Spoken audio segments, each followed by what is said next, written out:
Is it that time? It's that time. Is it that time again?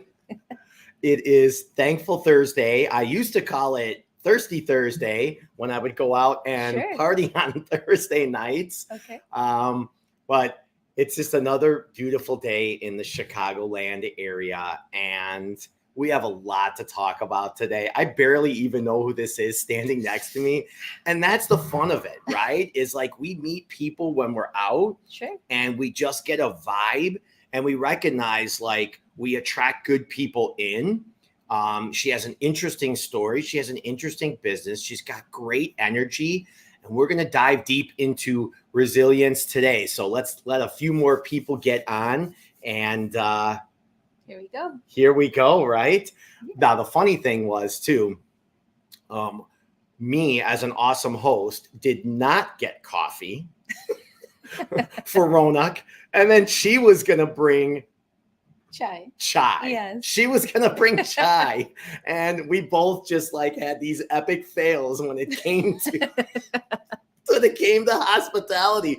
So you know what? We're going to take those two epic fails and we're going to boost ourselves up. And that's all part of resilience. So we're going with the flow. We're going to go with the flow. Ronak, do you have a quote for us? You know, in the last couple of years, my favorite MO has been to choose joy in every aspect, every area of your life. Choose joy and let that guide your path forward. I love that. Yes. That's a great way to start. Thank you.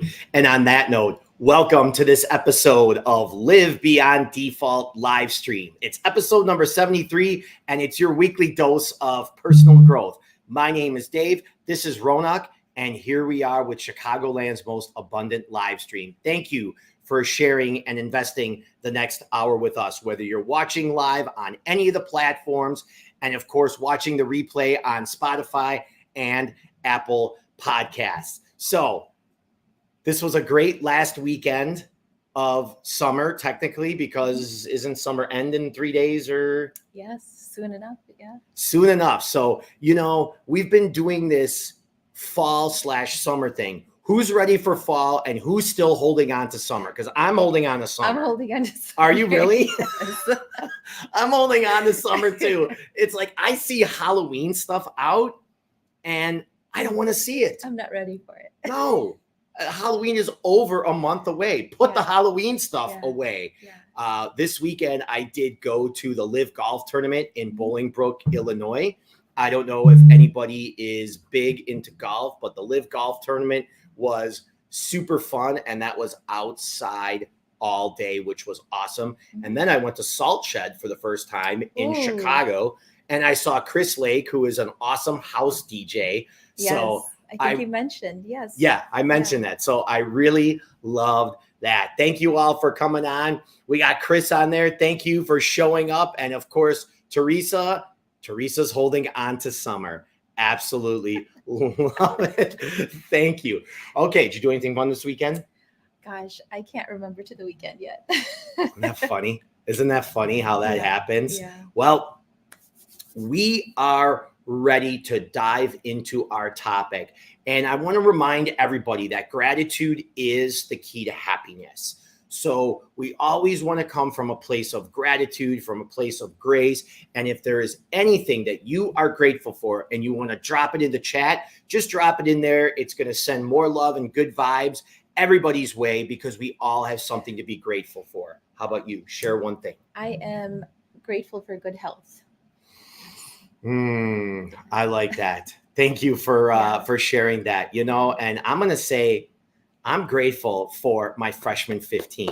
And what I mean by that is I've been growing my business this year pretty well. And I call it the freshman 15 because I gained some weight. It's okay. It's okay. Well earned. Good meals shared, right? Okay. Good meals. And I'm recognizing the fact that, you know what? When I don't necessarily be aware and conscious of what I'm doing and putting into my body, it reacts in a certain way. So it's time for me to get this little belly off again because the freshman 15 is not where I want to be at. I have a proposal. Maybe it's time for you to do a triathlon. Oh, that's great. Yeah. A triathlon. He doesn't take me seriously. Can you imagine me doing a triathlon? How come I can't imagine that? All right, let's dive into resilience. Now, there's definitions everywhere, right? Sure. I picked up a few of them and I like this one. Resilience is the ability to adapt to challenging situations and bounce back from adversity. Mm-hmm. Okay? So let's think about that. The adapting to challenging situations and bouncing back from adversity. What's the first thing that comes to mind when you think of resilience?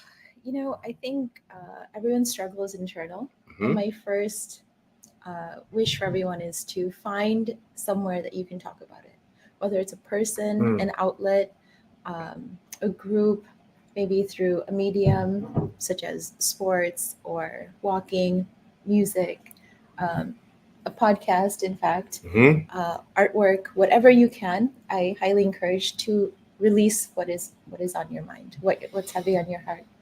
Yeah, I like that. Okay, so Ronak is saying release what is on our mind and what's heavy on our heart. Yes. And I think we've all been through a lot the last 4 years, especially through 2020. A lot came up that was brewing. Yeah.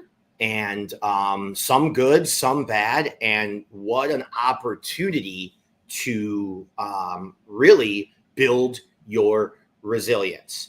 So I always like to, just like the first thing I wrote down on my notes was Rona, right? Yeah. Because I just think that when we look at what happened in the world and with ourselves, especially when we had to be by ourselves or be with ourselves. Yes. Right. And even be in the same room with people for extended periods of time. You have to get into it. Yeah. And I don't know if I was lucky or not to be alone most of the time. That's a good question. I don't know if I was lucky or not. It was a challenge for many, right? A lot of people went through a depth of isolation, and that was heavy for them. That wasn't an easy task, even with all the support that they might have had. Yeah, it wasn't an easy task. So what you said was to be able to express it and talk with others about it, right? Like what's holding us back or what the obstacle is that can possibly be the way to get through that next door. Great reference. Yeah, we're already diving in heavy here, right? We don't play softball and live beyond default, okay? Yeah. We're talking about resilience. We're talking about the freshman 15. We're talking about how Ronak did not bring me chai, which I'll be ripping on her for the next 2 years about that one. So let's think a little bit about these opportunities that we have and these challenges that we have, because you hear about resilience all the time, but now's the time to really think about it, especially coming into October, coming into the fall. We really have an opportunity to look at what we did this year and maybe what wasn't serving us or what we didn't do well. Maybe something that we just want to level up, right? Yeah, absolutely. Maybe look for areas that you can find more peace, more shanti, more mindfulness, and maybe more focus in terms of where you would want to go and goals that you want to achieve, changes you want to make within your day-to-day living. Peace and shanti. What's shanti mean? Peace. Oh, shanti means peace? Yes. In Gujarati, Hindi, Sanskrit. Yes. That's 3 words you gave me there. Is that one language? 3 languages. Oh, that's 3 languages. Okay. I wasn't sure. I don't know which language it is. We need to go to a yoga class. Yeah, well, I do go to yoga classes. Listen, we'll talk it over at Bombay Chopsticks. I just don't want to add any more to this. So as we're talking about resilience, we're being lighthearted about this. And Ronak, I don't really even know you. Not at all. No, not at all. But when I met you, you were just full of focus. Thank you. You were full of fire. You had such a great energy when you went up and did your pitch. Sure. Tell us a little bit about yourself, the younger Ronak, right? Like, where did you grow up? How did you get to this place today besides finding, looking at your GPS? Absolutely. And tell us a little bit about yourself. Talk a little louder too. So I am a Indian American, born and raised in Chicago. I lived here for about 20 years, 30 years almost, before I moved to Arizona. As a young child, I was curious, a lot of energy, very social, wanted to participate in as much as I could, and I loved meeting new people and learning new walks of life, how others lived, how others enjoyed their free time. I picked up a passion when I was quite young, and that was for artwork and cooking, gardening, among others, photography. And I learned that from my dad. I carried that with me as a hobby. I think my younger friends will always remember that there was a point and shoot camera or a film camera in my purse at all times. Most girls had a compact. I had a camera. Oh, I love it. That would continue through my 30s, or through my 20s. I moved to Arizona for the love of hiking, nature, and rock climbing. Yeah. That led to a brain injury, not through either of the three disciplines, but it did happen. Yeah. And that changed the course of my work from what I was doing at the time, which speech language pathology and working with children. Yeah. It took me down a path where I had to reconsider how I would go about making a living day to day, not struggling with disability after the injury. I do live with disability now, and I should note, not all disability is visible, and that's very important to know. Yeah. And in that process, I rediscovered my love for photography, and I found that it can actually be a way forward.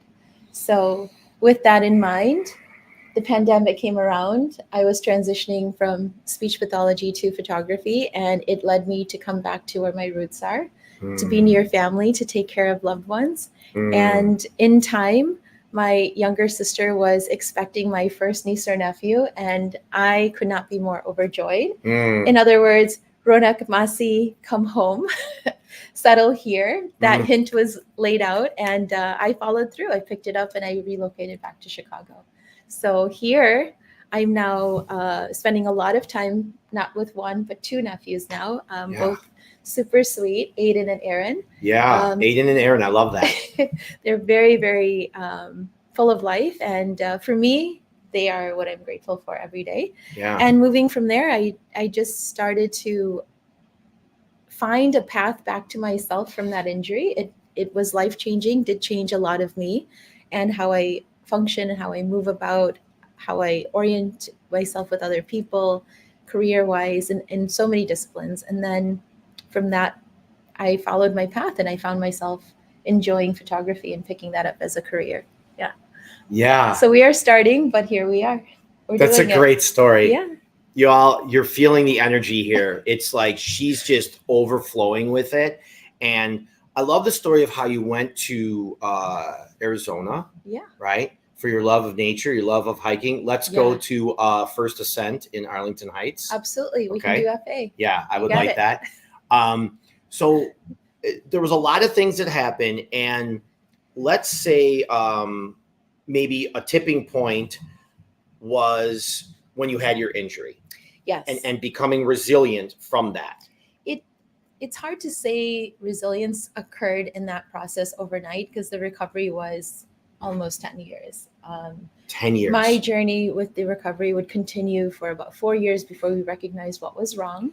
And as I said, not all injury is visible. And with brain injury, there is so much awareness that was lacking in that time, even with my own specialists. Okay. So that led me to discover visual disability, other disability. And in time, I would come to Chicago for treatment. And I would go back and forth for a couple of years. Over the long term, I would see improvement only after relocating to Chicago. So for whatever reason, maybe it was that time in my journey of recovery. Maybe it was being around a different lifestyle. Maybe it was less intensity of light, although the color was more difficult for me to handle in Chicago. The color. The blue light, the cast, rather than the warm light in Arizona. But a combination of things, plus getting back to my physical self, being more active and exercising, I think a combination of things led to improvement in a way that I was not experiencing in Arizona. That said, the first 2 years in Illinois were difficult and did require a lot of resilience, a lot of adjustment and adaptation to the lighting and the noise levels that are here in Chicago. So It's noisy. yeah, There's a lot of blue light. Yes. And tell me about this. Yeah. So some of us don't have a traumatic experience, for Sure. lack of a better word. I just use that Yeah, word. absolutely. Some of us don't have that. That's okay. And we love to hear these stories Mhm. Of getting knocked down and then Sure. building our backs Yeah. up, building ourselves back up, right? Yeah. What if you're just like a normal white kid, middle class from the suburbs of Yeah. Chicago, like I grew up Mhm. with great parents. Nobody ever beat me, right? Nobody ever did anything to me that I think Sure. was bad. But of course, Okay. there's always things that teachers or parents or siblings will drop in you. Mhm. What if there's something that that maybe didn't happen to a lot of us? And how would you say and share with us, like, okay, you went through this. What about some of us that are just living this life of default and haven't been through something? How do we get more resilient, or how do we tap into that inner, like you did? Oh, and by the way, I think you got better when you came to Chicago because of the water. Yes. Because the water is so good here. It's fresh. It's the worst. So how would you say, what would you say to somebody that's just normal? I think whatever that even apart means. from traumatic experiences and apart from any physical ailment and injury, it's very important for people to live with intention, live with presence, move with intention. And these are very difficult things to do when you are inundated with a very busy lifestyle, a heavy work day, stress at the job. You might have difficult people and personalities in your surroundings, whether it's friends or family, neighbors and such, maybe even your superior at work. You might have a lack of interest in what you're doing, a lack of fulfillment in the path that you've taken. And to those people, I think it's very important to find what brings you joy from within. There was a quote I read recently that spoke about if you were unsure what direction you were going in your life, to do what is the most fulfilling, the most enjoyable, the most abundant in terms of joy, and the most natural feeling to you, and then let that guide you. And I think oftentimes we push aside our childlike nature and who we were and what we enjoyed when we were younger. And younger can be very different to you. It could be in your youth, it can be in your adolescence, it can be in your 20s and your 30s. Yeah. But whatever sparks joy for you, return to that. Find a way to return back to yourself. And I think when we do that, that will guide us in terms of what direction to move forward. And be still with your thoughts. Give yourself time to understand and reflect on what you're doing, why you're doing it, and what you're gaining from it, rather than to just continue through life moving forward because everyone else is doing it. Take the path that's less traveled. Try to be unique and stand apart in your own surroundings. It's not necessary to move with the entire group and the flock and just to do, but try to find your individuality amongst those around you. Yeah. And you'll find that there will be signs of what is meant for you. And I think that's important, to still yourself such that you can listen to that. A mouthful, I know. Ronak is dropping a lot of golden nuggets on us here. Yeah. Have you ever read the book, The Alchemist? Many years ago, yes. Yeah. So this live stream is reminding me of like a fable. Okay. It's almost like we're going through a story. Yeah. And we're learning so many things along the way. Now, getting into ourselves and being present, sure, and letting that guide us. That might sound a little woo-woo to some, and that might sound a little bit like it's just not possible. Mm-hmm. And what do you think when the world is set up exactly the opposite way? Mm-hmm. From everything that you're saying. Absolutely, yeah. It is set up exactly the opposite way. The funny thing is that actually distracts me being up without anything even coming up on it. Sure. Right? Because that's a good point. Yes. Distractions. Yeah. The world is set up with distractions. Sure. Food, screens. There's shiny objects. I talk about it all the time. Yes. Like in the Matrix. Neo, see that woman in the red dress? Yes. Look again.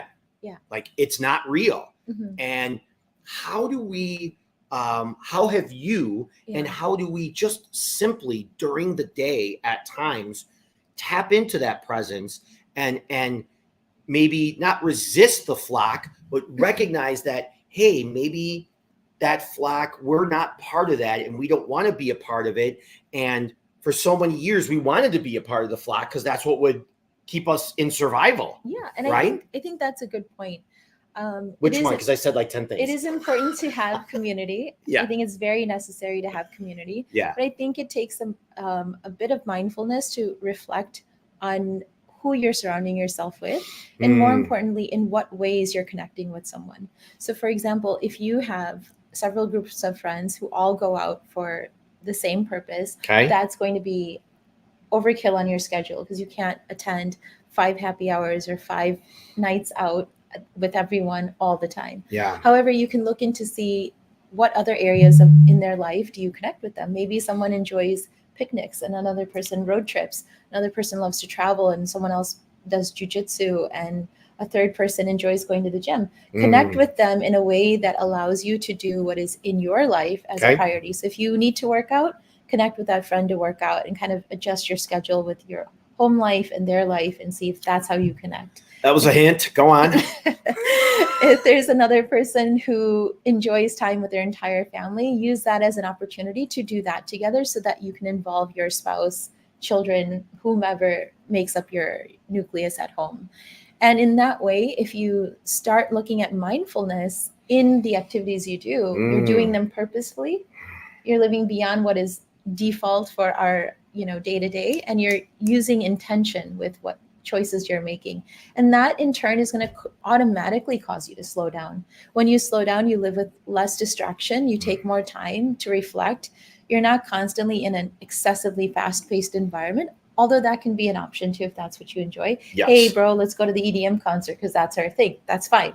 But just take the time to reflect on what you're doing and then see where you can create space. See where you can align with others doing the things that are already needed to be done, so that at the end of the day or at the start of the day, you have free time. And that free time, sleep, catch up on your sleep, prep your meals, maybe do a little bit extra so you have nourishing food throughout the week. Genuinely, there's a physician, Dr. Mark Hyman, he writes on the gut and the mind connection, where a lot of what your diet is influencing your day-to-day hormone levels and your day-to-day energy levels, and whether you're feeling depressed or moody or groggy, fatigued, clear-minded, focused, it's significantly dependent on your nourishment through the week. Yeah. Even forgetting to eat or skipping meals was my culprit, and so that was something I had to look at. Yeah. Wow. Love it. Love it. Yeah. You brought me back to this Chris Lake. By the way, if you're just joining us, you are listening to Live Beyond Default live stream, episode number 73. I'm Dave. I'm Ronak. And we're talking about resilience. And Ronak here is dropping so many golden nuggets here. Take out your notebooks, right? Make some notes in your on the notes on your Apple or your Android.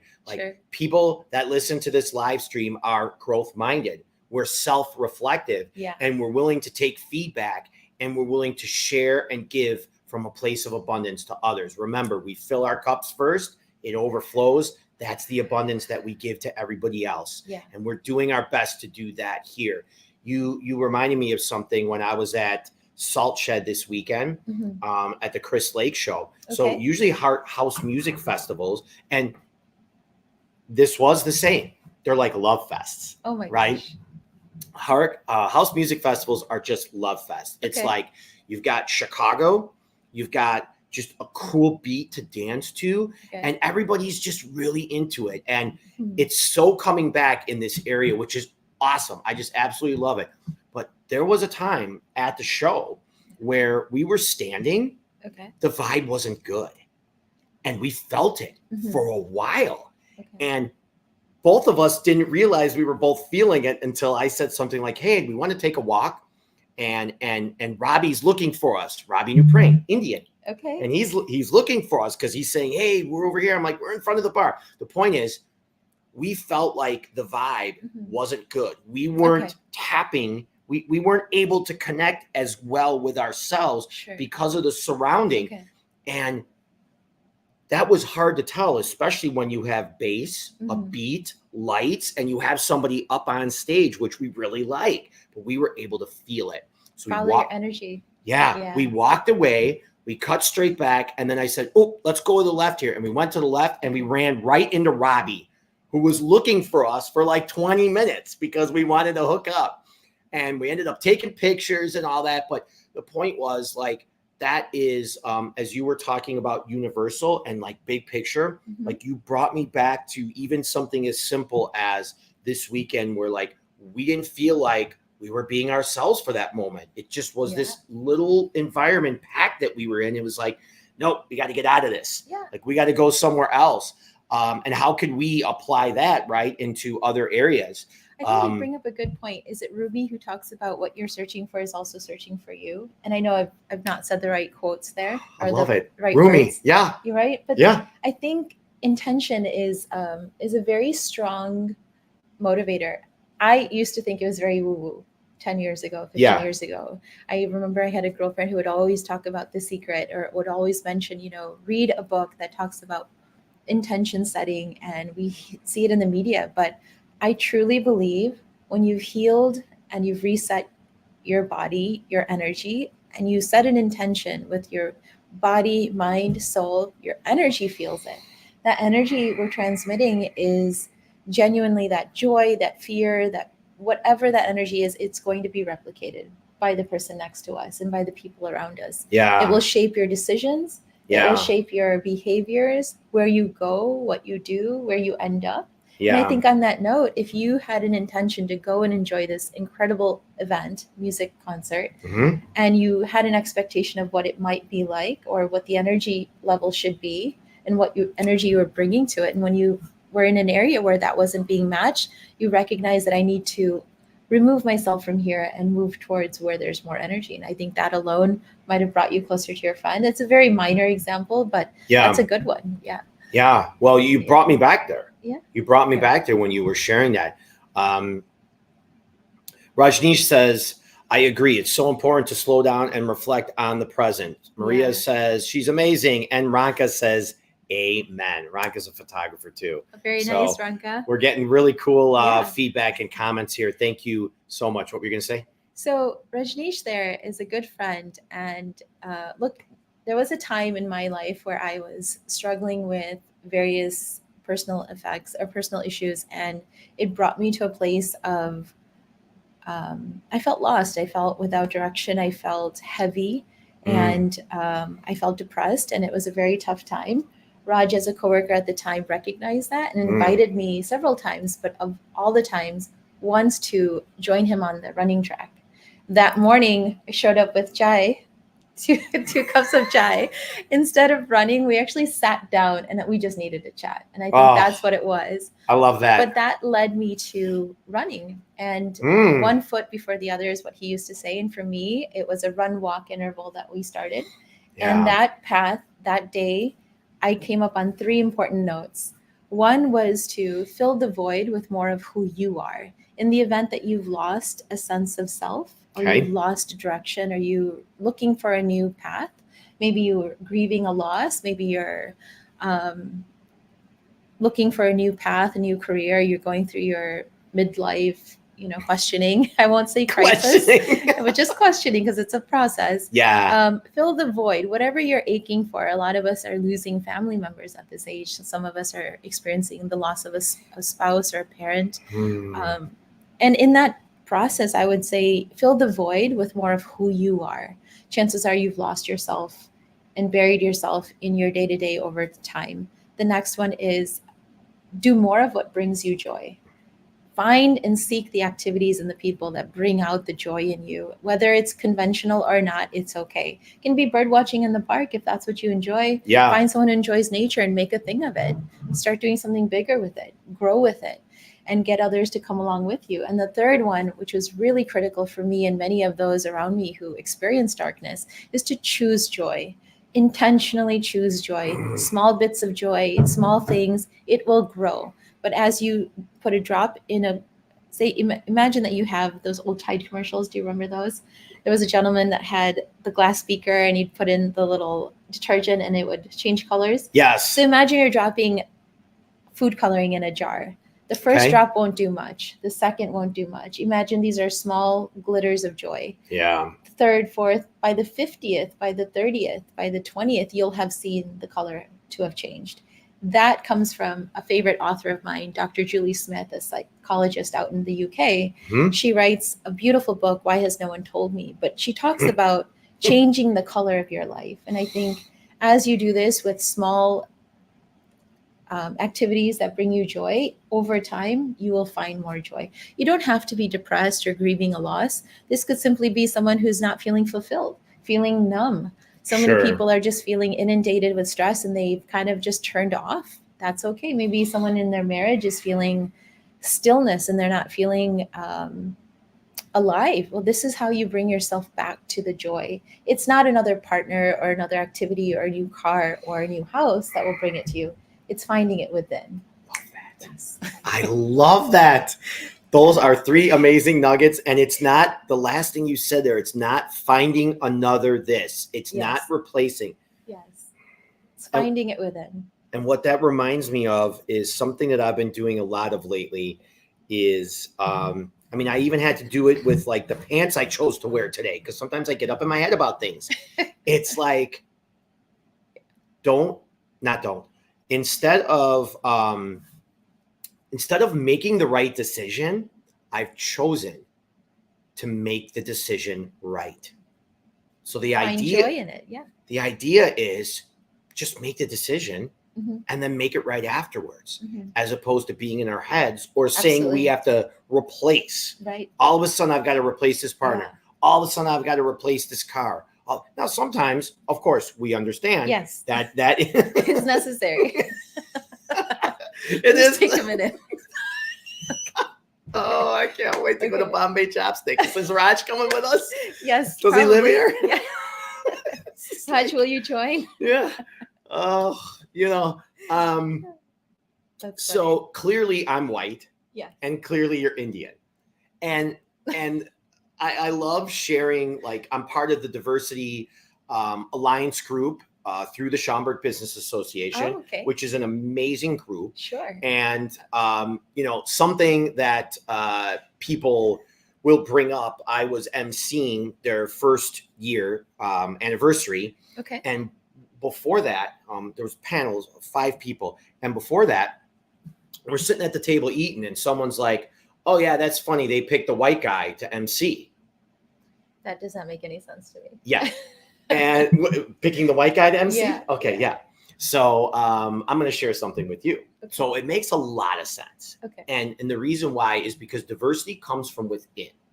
It's not on the outside. It's not what you look like. It comes from within. And I was raised in a very diverse, as we get back in the other camera, that was a check right there. That's what happens when you do these things live. I was here. You were not. You know what? I think I've been looking for a co-host and putting a couple cameras and actually doing like a whole sit down setup. I'm dropping this in our head right now, looking for a co-host, right? It's only twice a month. There goes the popcorn kernel. It's only twice. Was that GMO corn or non-GMO? Let's hope. But the idea, was I even saying there? You were telling me that you were the MC for an event. Thank you.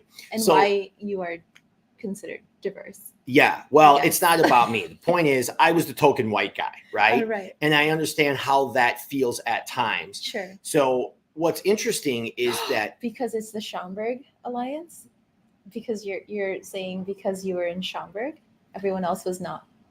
Well, no, Schaumburg has a big Indian population. It has a really big, right? And I have a lot of Indian clients and friends. Okay. But, and some of my best friends are Indian, right? Yes. I had to say it. Yeah. But the funny thing is like, there is so much to learn from so many different cultures and different people.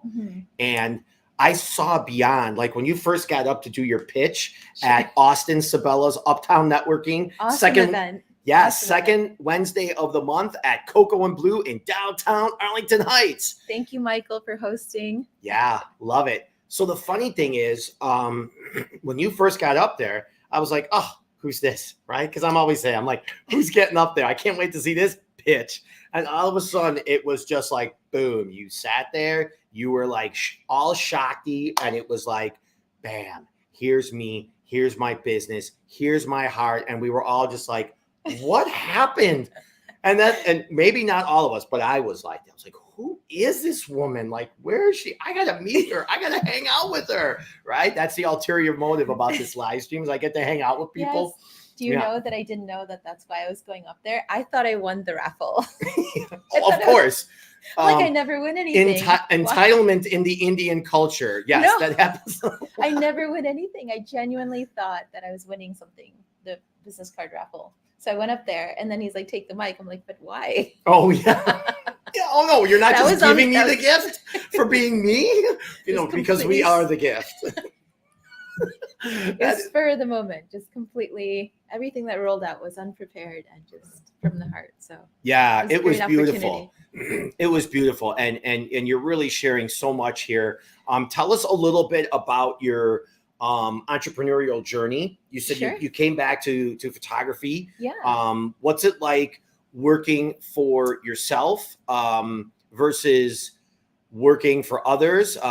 Raj says he's happy to join us at Bombay Chopsticks. Of course, it's like my favorite place. Now, that's not like a white Indian place, right? Because most of the people when I go there are Indian. Indo-Chinese, yeah, it's Indo-Chinese. Yeah, right? But it's not like, sometimes you go to a Mexican restaurant, you're like, this is kind of a gringo place. This isn't like really a Mexican place. No, I think it's fantastic. Okay, good. And it's a wonderful, wonderful spot. Good. So tell us a little bit about your entrepreneurial journey, working for yourself and others. Sure. And then you brought up networking events. Like, how does that coincide? Because that's how we met. I think networking events for me was a way for me to rejoin society here after so many people I know are already married, settled, and in their own lives.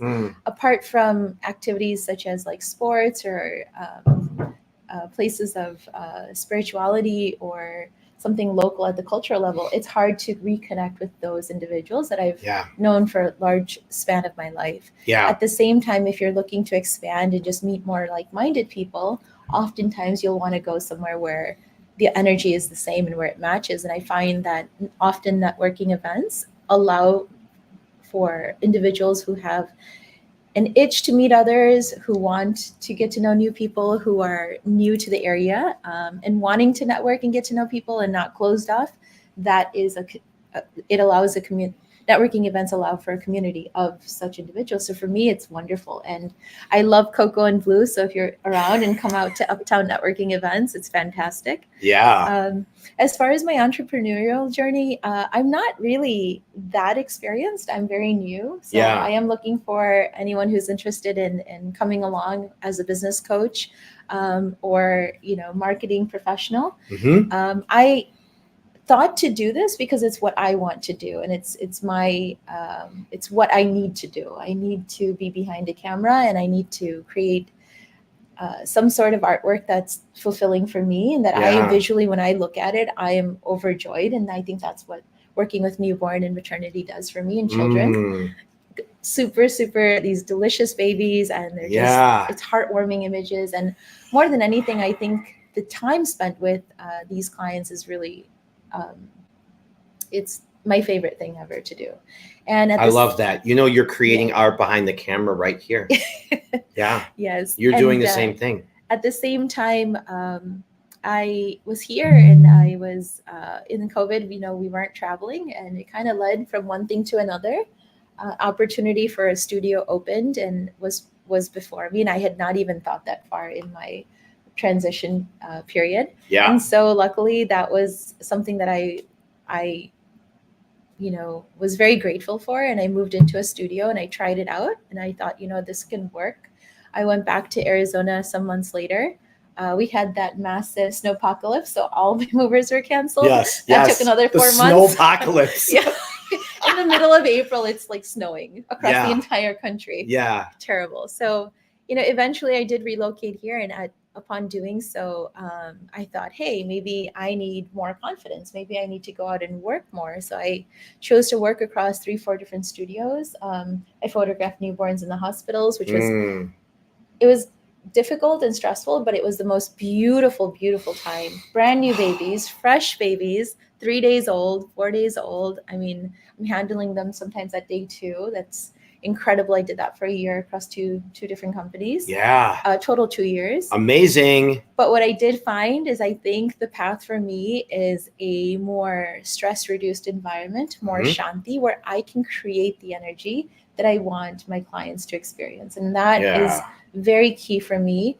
I think children and newborns do pick up on the energy around them. And as new parents, the least I can do is create that shanti for them when they're experiencing a massive upheaval of their life, huge transition. Yep. And oftentimes, if they have other children, it's utter chaos. And Utter chaos. the one thing I can offer is a period of shanti. When they come in, they can just, sit back, relax, be taken care of, be waited on, and have their newborn taken care of in a way that's exceptional for them. It's a unique experience. It's different from the hospital. You're still doing so much there, and here you can enjoy and actually see the beauty of what you just went through. Yeah. So it's a different time in life, and I think coming into the studio, having that experience is a beautiful time. And if I can offer that in a way that is meaningful and lasting, and that will bring you joy in the future as you look back on these photos or images or videos or whatnot, and see like, hey, that was me. That was us. Yeah. This is us. Yeah. That's everything for me. Yeah. And didn't you also say that you do casts? Belly casts? Yes, we do. We offer belly casting for new moms. What about for the freshman 15 like me? We can You do a belly cast for me? It's Halloween season. I mean, come on, let's not discriminate here. We should not discriminate. Ronak. Yes, we should have diversity in belly casting for all individuals. We do belly casting. It is a unique service by request, and it's for moms throughout their pregnancy. We might recommend whether you're at 6 months, 7 months, 8 months, whenever you're feeling up to it, we welcome moms to come on in. We can then pose newborns within the cast sometime later after birth as well. And if you're really up for it, we might be able to have an artist come out and decorate your cast for you, paint it. Yeah. I loved when you said that you took casts. I just thought that was so cool. This is the question this guy asks at a networking event: if we do belly casting. Hey, I had a fan in the audience though. I did love it because I was like, "Yes, talk shop with me." I'm being authentic, right? I'm not Absolutely. filtering what's being myself. Brilliant question, and I thoroughly enjoyed it. Yeah. See, there you go. Yeah. And you know what's interesting? And what was the great idea that you had? Sorry to interrupt. What was you wanted to photograph the maternity journey from start to finish. Wait, what was the thing in the beginning of the sentence? You said I had a what? Wonderful idea. That was my that was my validation for the day. Thank you, Ronak. I needed that validation. You're welcome. Yeah. I feel when there's a pregnant woman close. Okay. Yeah, the energy. Okay. The hormones, the vibe. All right. It's super cool. Actually, that's incredible. You can pick up on. I could pick up on it, and there's so many times. Accurate. Yeah. I remember distinctly being at Chef Ping in in Rolling Meadows. Chef Ping, it's a great Mandarin restaurant. Chef Ping. Ping, Okay. yeah, Ping. Mm-hmm. And I remember somebody sitting there, and she was pregnant, and I just walked up, and you're thinking, oh, who's this strange guy like walking up, right? That's exactly what right. I'm Like, sure what's up? A pregnant mom is thinking. Yeah. And because I was like pulled in by it. I was drawn by her energy. I was drawn by the hormones that are coming out, right? Sure. And it was just all love. And I just said, congratulations. And it was just me. And we had like a moment there. Okay. And I remember thinking that, and I'm like, wow, like I actually can feel that she's pregnant. That's amazing. And what an amazing how do you even describe being able to give the gift of life? How do you even describe like having that ability and honoring that and giving grace to that and recognizing that that's such a gift, that it is the biggest gift in the world. And so often, in one way or another, we don't even acknowledge it.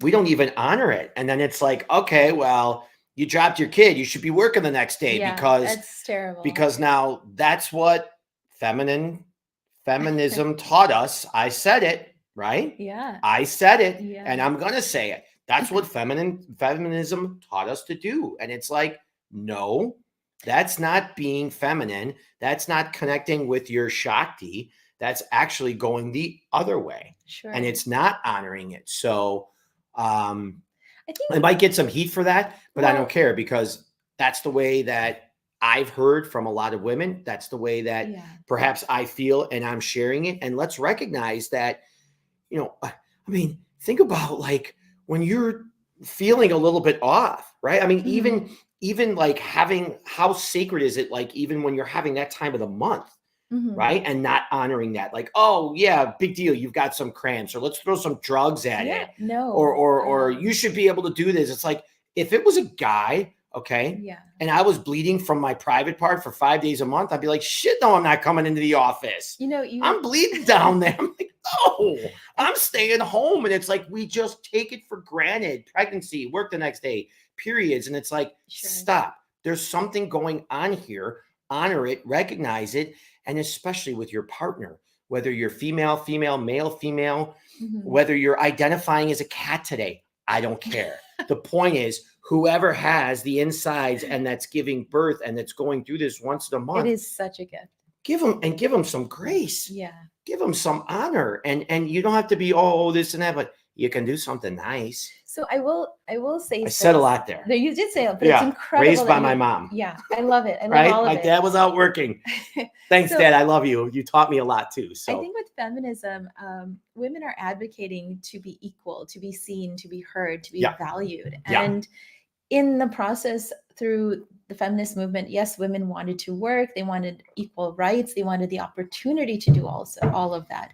But at the same time, I think honoring your partner is incredible. And I think in Indian culture, for example, we talk about homeopathic living medicine. We talk about Ayurveda, which is a holistic way of living life. Yes. And in that culture, and this is actually synonymous with many cultures, although a lot of those traditions have been lost, there is intentional care and time for recovery that is devoted to the mother, the father, the baby, whomever. And in that process, we are honoring our femininity. We are honoring feministic roots where you're asking for value, you're asking to be treated well, you're asking to be taken care of. And that's a key takeaway, is to ask.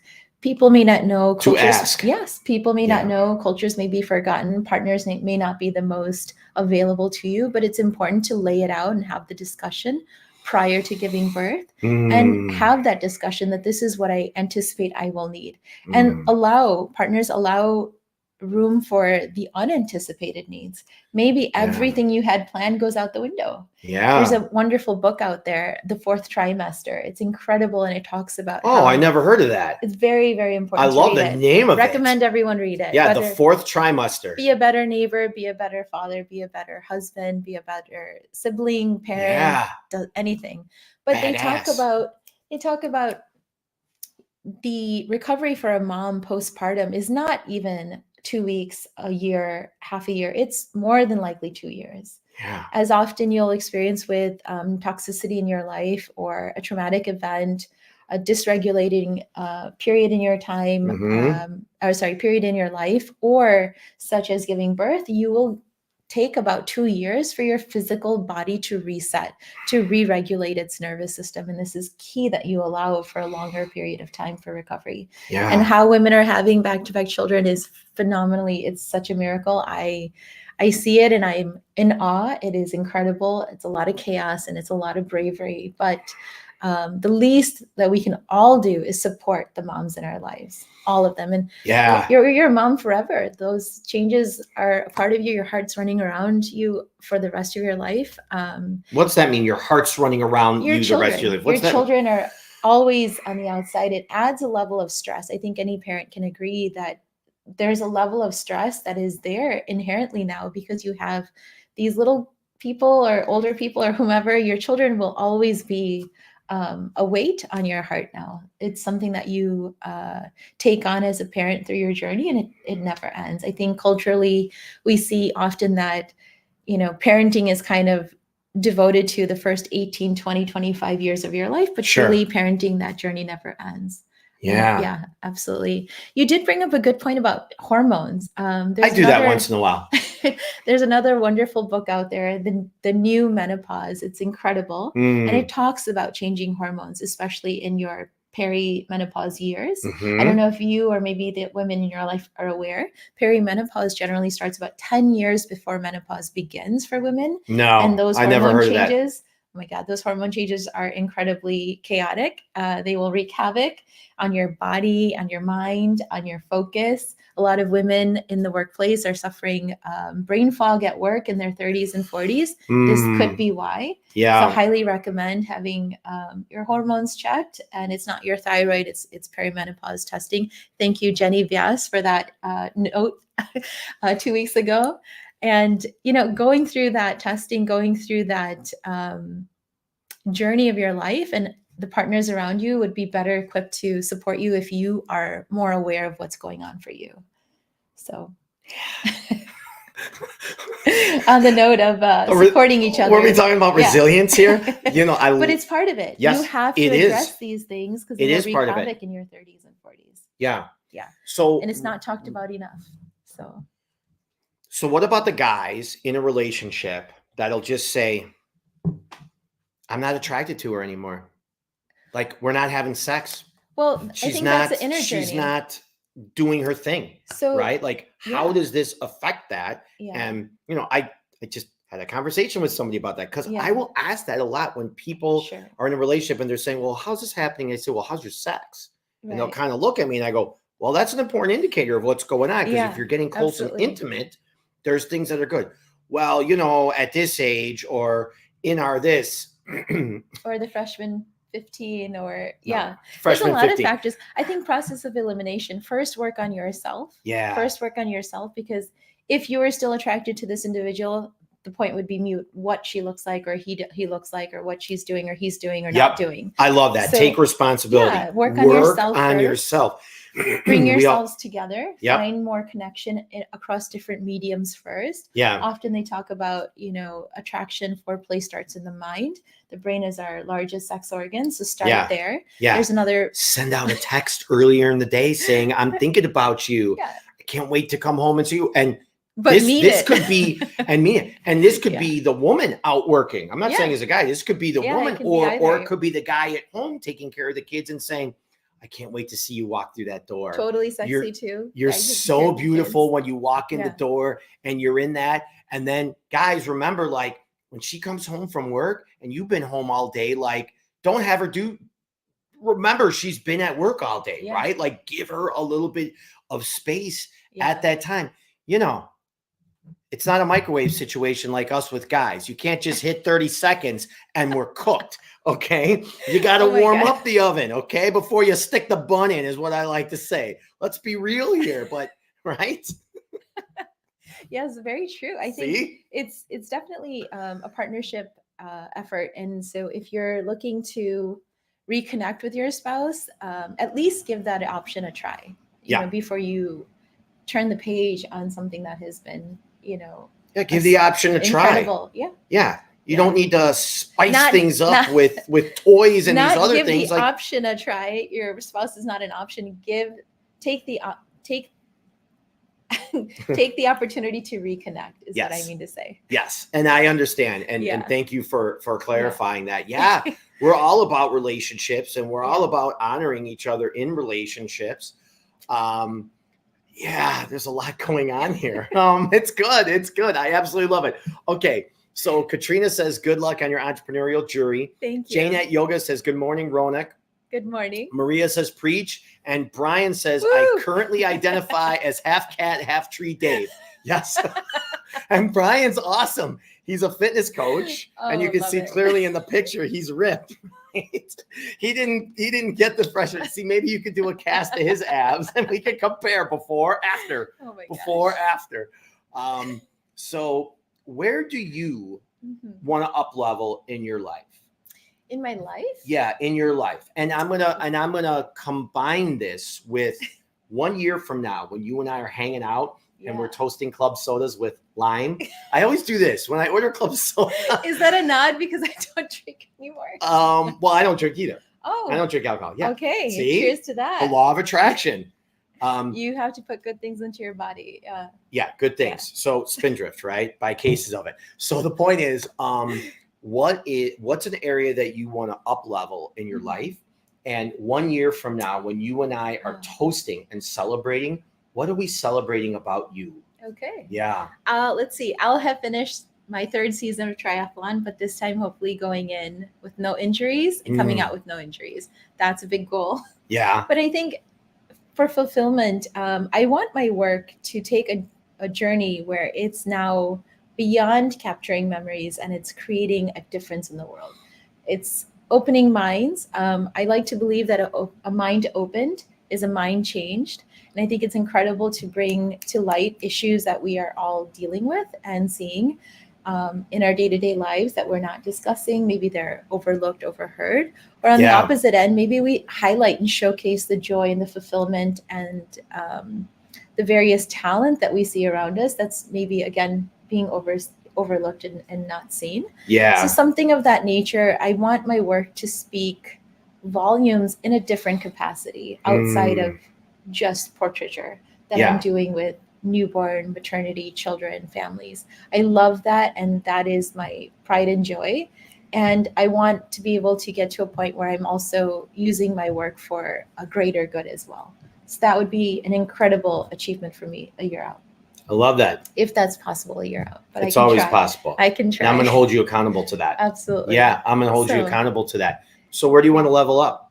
No. Where do you want to up level?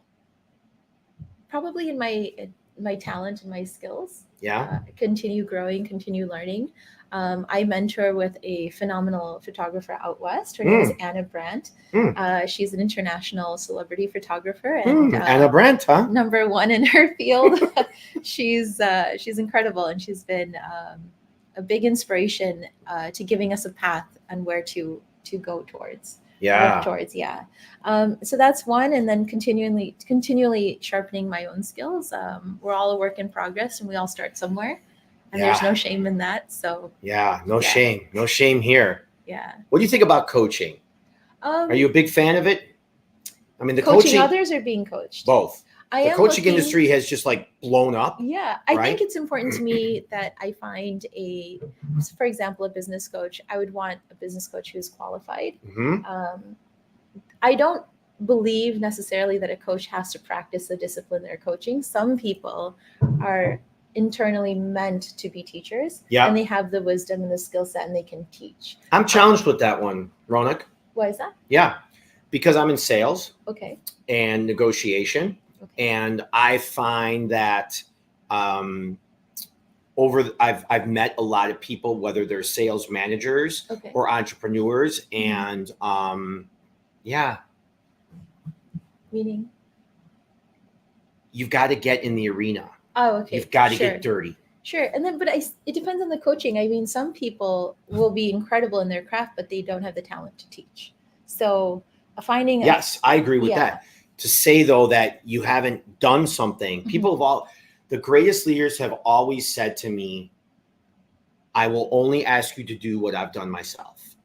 That's true. Parents aren't parents until they become parents, right? Sure. So I think, first, you're asking me. So for me, I'm saying that I'm not exclusive to someone who has done photography per se, but I am looking. I would say if I were to look for a business coach, if I were to look for a coach, it would be a business coach. Yes. If it was a business coach, I would prefer one who might be experienced with ADHD or with building a business with someone who's not so experienced in that manner. Yes. Or maybe someone who takes a different approach, not a go, make all the money in the world approach, but maybe a gentle approach that that teaches you good workflow, good skill set, Sure. and then you build on that. So I think Sure. if you're asking me what I'm looking for in a coach, that's what it would be. And if it's Okay. to coach, I don't enjoy coaching as much as I enjoy teaching. I teach Gujarati. It's our native language. We're from Gujarat, and I'm a Gujarati language teacher, and I absolutely love it. And I could not be more fulfilled with doing that. Interesting. So, I love that. yeah. Yeah. So there's a difference between coaching and teaching for sure. Yeah. Thanks for clarifying. I appreciate that a lot. So Yeah.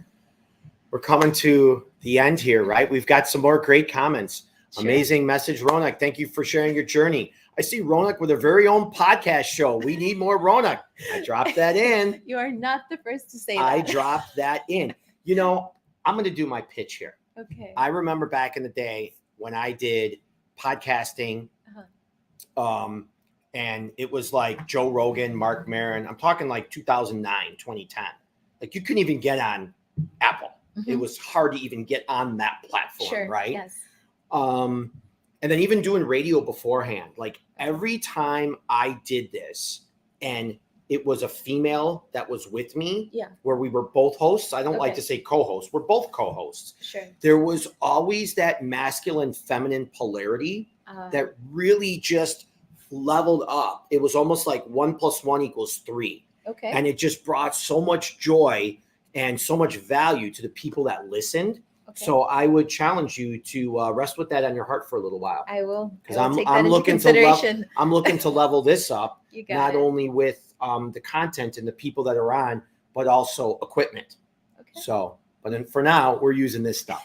You can absolutely hit all your level up goals, and I wish you the very best. So, hey, maybe we'll find a coffee and chai sponsor through all of this. Yes, I would like that. And I'm still waiting for my sponsor check from these guys here.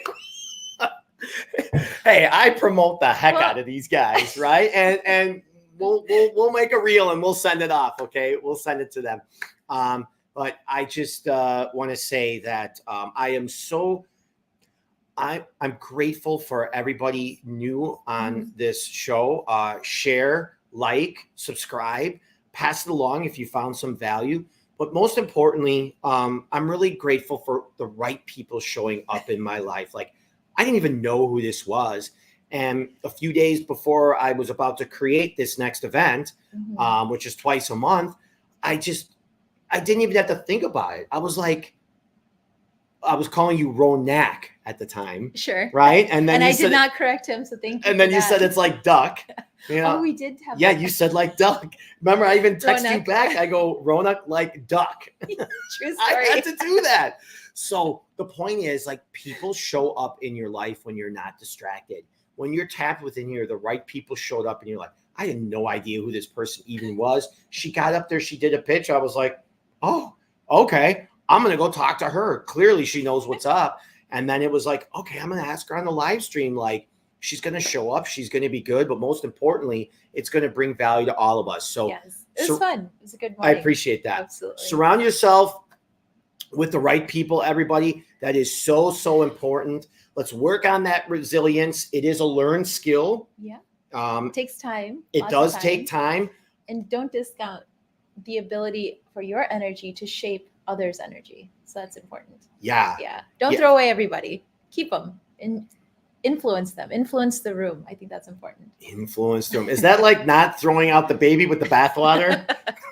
That's such a cheesy, but it works, right? It works. Yeah. You bring the energy. I think that's the meaning behind my photography name is Ronak and Roshni. It's bring the energy along with the brightness. And what's Roshni? Light, brightness. Look at that. And there's so much brightness in here. Okay, there's so many more comments. Let's read the rest of this and we're going to go. I love Ronak. She's so well-spoken, full of heart, and very talented photographer. I really enjoyed listening to her and hope to have her back on. You both are amazing. Great show, guys. Thank you, Maria. Thank you, Pam. Chris says, have a splendorous weekend. Choose joy. I will. Nicole Crowley, it's all about alignment. Thank you. Maria, boom. Ronka, boom. We appreciate you all. This was Live Beyond Default live stream episode number 73, your weekly dose of personal growth. And until next time, Make it a great week. Thank you so much. Awesome. That was fun. Oh my God, we have to sit next time. Awesome. Okay, I found out why I'm struggling. So